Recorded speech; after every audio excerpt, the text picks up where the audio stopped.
আমি প্রথমেই তৃণমূল ছাত্র পরিষদের যে প্রতিষ্ঠা দিবস, আমি সকল ছাত্রছাত্রীবৃন্দদের বাংলা থেকে শুরু করে সারা ভারতবর্ষ থেকে সারা বিশ্ব, আমরা সকলকে জানাই আমাদের অনেক অনেক শুভেচ্ছা, অভিনন্দন, শুভকামনা। তারা এগিয়ে যাক, তারা বড় হোক, তারা দেশকে জয় করুক, তারা বিশ্বকে জয় করুক, তারা বাংলার মাটিকে রক্ষা করুক, দেশের মাটিকে রক্ষা করুক, মানুষকে আগামী দিন ভালো করে পথ দেখাক।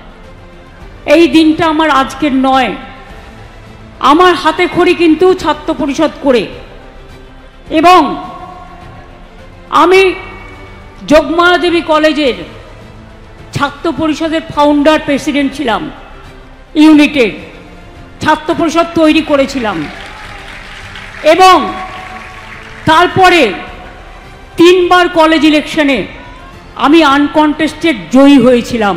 আমার বিরুদ্ধে কেউ প্রার্থী দিতে পারতো না, কারণ আমি ছাত্রীদের সাথে মিশতাম, ছাত্রীদের সাথে তাদের সুখে দুঃখে থাকতাম, তাদের ভালোবাসতাম।